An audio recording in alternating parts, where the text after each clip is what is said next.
कभी पुतिन भारी पड़ रहे हैं तो कभी ज़ेलेंस्की भारी पड़ते नजर आते हैं और इस बीच दोनों की जो वॉर स्ट्रेटेजी है लगातार बदलाव भी इसमें वो कर रहे हैं। पुतिन ने अपने तबाह होते हुए टैंकों को बचाने के लिए रणभूमि में अब एक नया टैंक उतारा है और इस टैंक में यूक्रेन की जमीन को दहला देने की अपार क्षमता है, अपार ताकत है। अचूक मार और बेहद तेज प्रहार वाले इस टैंक को अब तक पुतिन ने बचा कर रखा था, लेकिन जब यूक्रेन रूसी टैंकों के कब्रगाह में तब्दील होने लगा तो व्लादिमीर पुतिन को मैदान जंग में टर्मिनेटर को उतारना पड़ा।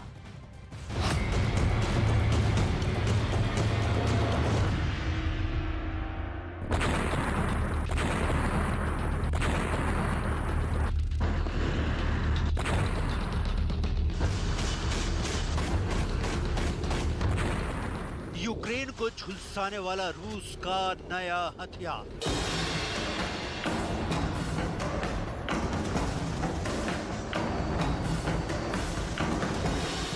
वो हथियार जिसका तोड़ यूक्रेन के पास नहीं है।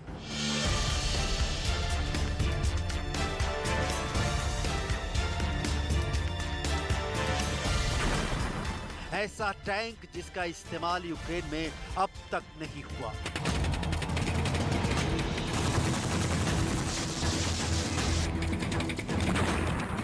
यूक्रेन की रणभूमि में पहली बार रूस ने उतारा टर्मिनेटर।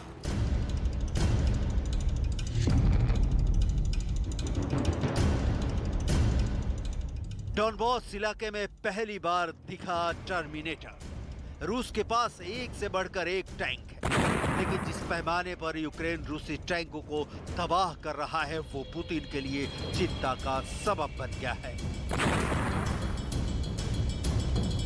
लिहाजा पुतिन ने अपने सबसे बेहतरीन टैंकों में से एक टर्मिनेटर को युद्ध भूमि में उतार दिया है।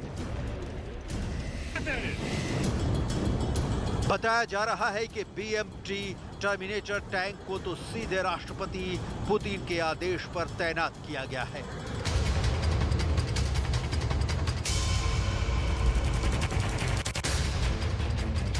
यूक्रेनी सेना ने ब्रिटेन और अमेरिका से मिली एंटी टैंक मिसाइलों की मदद से रूस के सैकड़ों T-90M और T-72 मुख्य युद्धक टैंकों को बर्बाद किया है।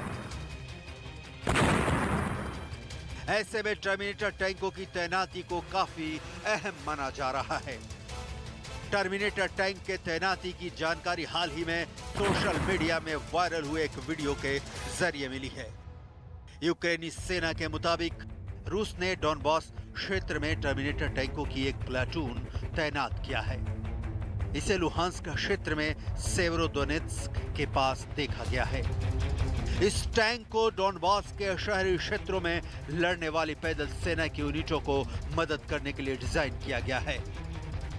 Terminator tank grenade launcher, anti tank system और छोटे हथियारों से लैस है। टर्मिनेटर टैंकों की पहली खेप को पिछले साल दिसंबर में यूराल टैंक डिवीजन भेजा गया था। यहां इस हथियार के परिचालन, मूल्यांकन और ट्रेनिंग कराई गई। परीक्षण के दौरान इस टैंक ने कई कीर्तिमान स्थापित किए। सीरिया और इराक में भी मिशन के दौरान टर्मिनेटर टैंक ने गजब की ताकत दिखाई थी।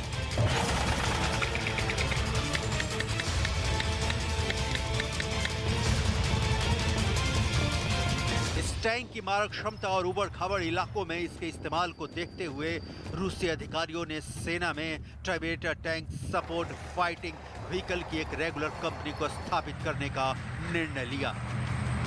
इसके बाद 2022 की शुरुआत में ही टर्मिनेटर टैंक को औपचारिक रूप से रूसी सेना में तैनात किया गया था। BMT टर्मिनेटर एक टैंक सपोर्ट फाइटिंग व्हीकल है। यह टैंक गोले बरसाने के साथ दुश्मनों के हेलीकॉप्टर और कम स्पीड से उड़ने वाले विमानों को भी मार गिराने में सक्षम है।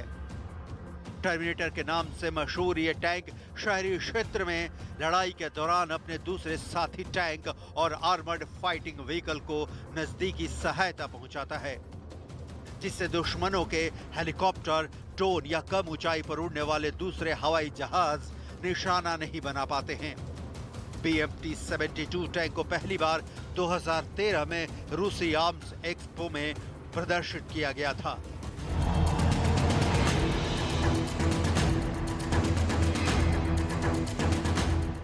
टर्मिनेटर को आखिरकार पुतिन ने इतनी देर से उतारने का फैसला क्यों किया, इसकी पूरी डिटेल आपको बताएंगे, लेकिन उसके पहले ये जानना बहुत जरूरी है कि इस टैंक में लगे हुए हथियार कौन कौन से हैं जिन्हें लेकर कहा जा रहा है कि ये अचूक हैं और दूसरी रूसी टैंकों की तरह ज़ेलेंस्की की फौज इसे तबाह नहीं कर सकेगी।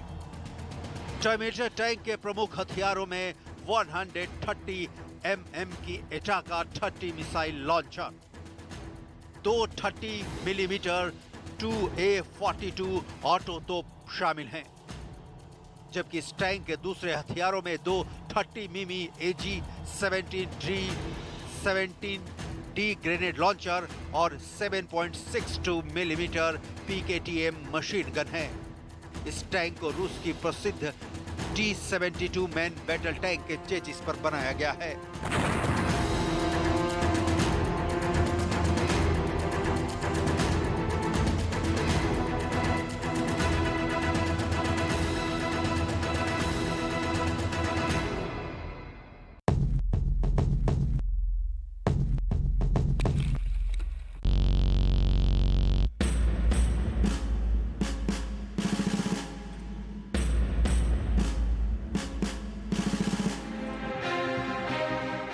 ऐसे में माना जा रहा है कि यूक्रेन में रूस के कब्जे की योजना अपने प्लान के मुताबिक काम नहीं कर रही है।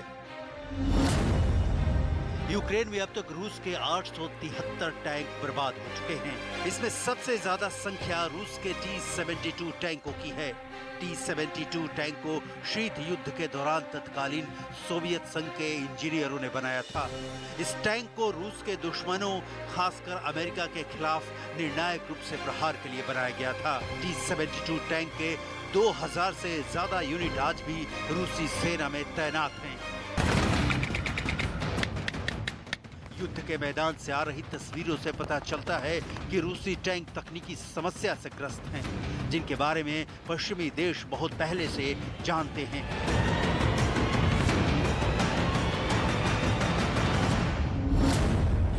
इसे तकनीकी भाषा में जैक इन द बॉक्स प्रभाव कहा जाता है। समस्या ये है कि आधुनिक पश्चिमी देशों के टैंकों के उल्टा रूसी टैंकों में गोला बारूद को बुर्ज के भीतर रखा जाता है। यही बात रूसी टैंकों को अत्यधिक असुरक्षित बनाता है, क्योंकि दुश्मन के गोले का डायरेक्ट हिट टैंक के अंदर चेन रिएक्शन शुरू कर देता है, जो अंदर मौजूद पूरे जखीरे में आग लगा सकता है। इसी के कारण रूसी टैंकों के बुर्ज हवा में उड़कर दूर गिरे हुए दिखाई दे रहे हैं। तो क्या टर्मिनेटर इस समस्या पर विजय प्राप्त कर सकता है, क्योंकि इसकी भी डिजाइन दूसरे रूसी टैंकों की तरह ही है।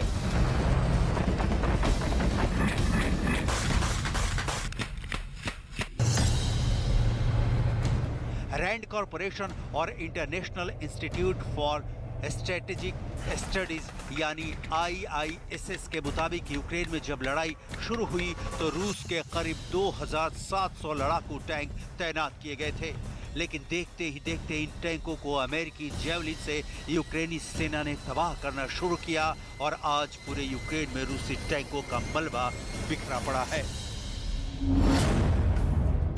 टैंकों के मामले में रूस दुनिया का नंबर 1 देश है।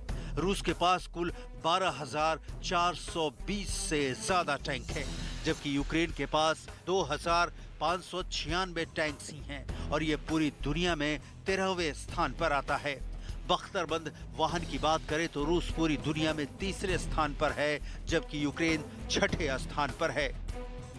यानी यूक्रेन रूस के सामने टैंकों के मामले में कहीं नहीं टिकता। रूस के पास T-14 आर्माटा बैटल टैंक है। JSC Uran 9 unmanned ground combat vehicle है। T-99 Armata multi role track armoured vehicle concept है। 2S-25 self propelled tank destroyer है। BMD-4 light infantry fighting vehicle है। T-90 बैटल टैंक है। ये सिर्फ कुछ टैंकों की लिस्ट है जो रणभूमि में पुतिन के दुश्मन के छक्के छुड़ा सकती है, लेकिन पुतिन ने पूरे तौर पर यूक्रेन में इसका इस्तेमाल अभी नहीं किया है। और इधर यूक्रेन की सेना पुतिन के टैंकों को तबाह कर रही है, तो हो सकता है कि पुतिन इन बेहतरीन टैंकों का इस्तेमाल भी करे। टैंकों से इतर अब बात चलती यूक्रेन की करें तो पुतिन की पूरी नजर अब डॉनबास के पूर्वी इलाके पर टिकी है, इसलिए यहीं टर्मिनेटर टैंक भी दिख रहे हैं। पुतिन का लक्ष्य है कि जितनी जल्दी हो सके इस इलाके पर कब्जा हो सके, क्योंकि ओडेसा और मारियोपोल को ध्वस्त करने के बाद डॉनबास क्षेत्र पर कब्जा होते ही पुतिन यूक्रेन के 60% से ज्यादा इलाकों पर कब्जा कर चुके होंगे। हालांकि ये इतना आसान नहीं है, क्योंकि यूक्रेन की सेना का अब तक का ट्रैक रिकॉर्ड बता रहा है कि अमेरिका और यूरोप से मिल रहे हथियारों के दम पर वो आखिरी सांस तक लड़ेंगे। На Донбасі ситуація надзвичайно важка. Як і в попередні дні, російська армія намагається наступати на Слов'янськ і Сєвєродонецьк.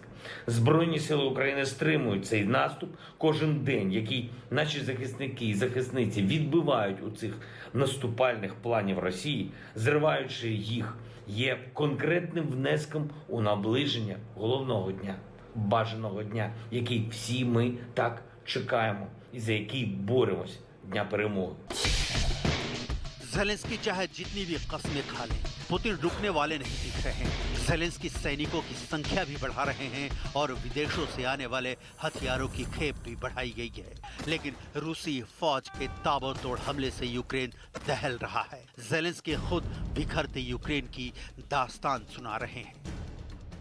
Я хочу нагадати, що за час повномасштабної війни російська армія зруйнувала вже 1873 заклади освіти. Це колосальний масштаб втрат. Але коли з тобою об'єднана Європа, американське лідерство і весь вільний світ, можеш подолати і це. यकीनन अमेरिका साथ है, पूरा नेटो ज़ेलेंस्की के साथ है।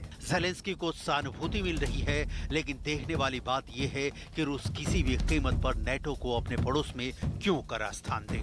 अमेरिकी हितों का पोषण करने को ललाई ज़ेलेंस्की भी समझते हैं कि नेटो में शामिल होने से रूस को खतरा होगा, लेकिन बावजूद इसके ज़ेलेंस्की पुतिन की बात मानने को तैयार नहीं, क्योंकि ज़ेलेंस्की जिद पर अड़े हैं। उन्हें भरोसा है कि आखिरकार पुतिन की सेना वापस लौट जाएगी और ज़ेलेंस्की युद्ध में विजेता साबित होंगे। शायद यही वजह है कि बर्बाद हो रहे देश कमांडर इन चीफ ज़ेलेंस्की अब इस बात से इनकार कर रहे हैं कि रूस पर हमला करेंगे।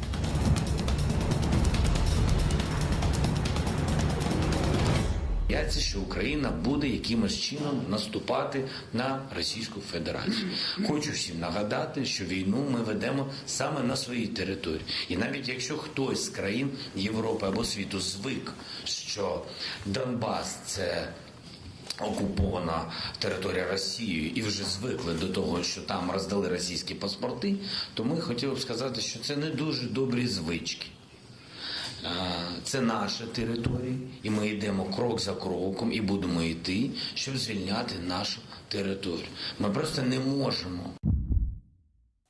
ज़ेलेंस्की की जिद का नतीजा पूरी दुनिया देख रही है और इस बीच यूक्रेन के आम लोग बेबसी और लाचारी के आंसू बहा रहे हैं।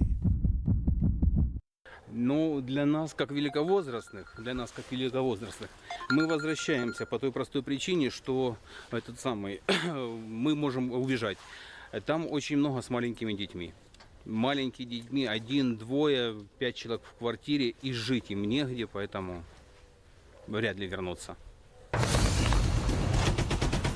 महायुद्ध के 90 दिन होने चले और अब आलम है कि कीव का किला अपनी सुरक्षित है, लेकिन जिस तरह से पिछले 10 दिनों के भीतर पुतिन की नीति ने यूक्रेन की तस्वीर बदलनी शुरू की है, लगता है जल्दी ही इस युद्ध का नतीजा निकलेगा, लेकिन कब तक कह पाना मुश्किल है। पुतिन युद्ध भूमि में लगातार नए नए हथियार उतार रहे हैं। उधर ज़ेलेंस्की को भी विदेशों से नए नए हथियार मिल रहे हैं। मतलब महायुद्ध में नेटो और रूस दोनों अपने अपने हथियारों का जैसे परीक्षण कर रहे हैं। लगता है जैसे इस बात की तैयारी हो रही है कि डायरेक्ट नेटो और रूस जब भिड़े तो दोनों को पता हो कि उनके कौन से हथियार कितने कारगर हैं और इसी के मुताबिक उनका इस्तेमाल हो। ऐसे में पुतिन को शायद अब लग रहा है कि उन्हें अपने बेस्ट टैंकों को यूक्रेन में